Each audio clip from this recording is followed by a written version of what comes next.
भारत के अलग अलग राज्यों में देवी माँ का भव्य श्रृंगार किया जाता है। प्रत्येक राज्य की परंपरा, संस्कृति और स्थानीय आभूषणों के अनुसार देवी का स्वरूप अलग अलग होता है। आइए जानते हैं कि छत्तीसगढ़, गुजरात, कोलकाता और दक्षिण भारत में माता का श्रृंगार किस प्रकार किया जाता है और इसका आध्यात्मिक महत्व क्या है। तो चलिए शुरुआत करते हैं छत्तीसगढ़ राज्य से। छत्तीसगढ़ में देवी माँ का रूप बेहद शक्तिशाली और भव्य होता है। माता को लाल या हरे रंग की साड़ी पहनाई जाती है। चांदी के भारी गहने, कमरबंद, बाजूबंद और नथ का विशेष महत्व होता है। यह श्रृंगार माता की शक्ति और रक्षा करने वाले स्वरूप को दर्शाता है। अब चलते हैं गुजरात। गुजरात में नवरात्रि के दौरान माता अम्बे को बेहद रंगीन और भव्य स्वरूप में सजाया जाता है। माता को घाघरा चोली या केसरिया रंग की साड़ी पहनाई जाती है। सोने और कुंदन के गहनों के साथ चंद्रहार, माथा पट्टी और बड़ी नथ का महत्व होता है।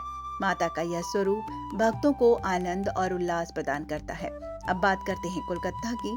कोलकाता यानी पश्चिम बंगाल में दुर्गा पूजा विशेष रूप से मनाई जाती है। माता को खास बंगाली परिधान में सजाया जाता है। माता को लाल और सफेद रंग की पारंपरिक बंगाली साड़ी पहनाई जाती है। बड़ी नथ, मुकुट, चौड़े कंगन और सोने के भारी गहने माता को पहनाए जाते हैं। यह श्रृंगार माता के मातृत्व, स्वरूप और उनकी कृपा का प्रतीक माना जाता है।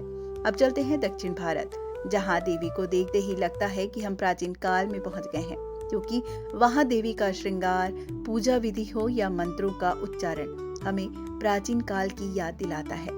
दक्षिण भारत के मंदिरों में आज भी लाइट नहीं होती है। बहुत से मंदिरों में सिर्फ दीपक की रोशनी होती है, जो वहां की वातावरण को और दिव्य बना देती है।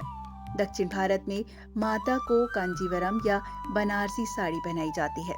माता को भारी सोने के आभूषण, कमरबंद, मंदिर आभूषण और मोतियों की माला पहनाई जाती है।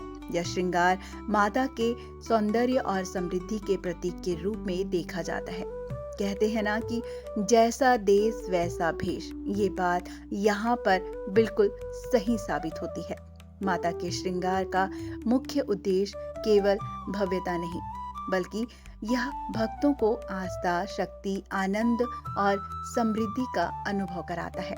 अलग अलग राज्यों में माता के अलग अलग स्वरूप हमें यह सिखाते हैं कि हर परंपरा में सौंदर्य, सांस्कृतिक और भक्ति का अनूठा संगम होता है। यह विविधता हमें भारतीय संस्कृति की समृद्धि का एहसास कराती है और हमारी आस्था को और मजबूत बनाती है। आपके क्षेत्र में माता का कौन सा स्वरूप पूजनीय है, हमें कमेंट्स करके बताइए।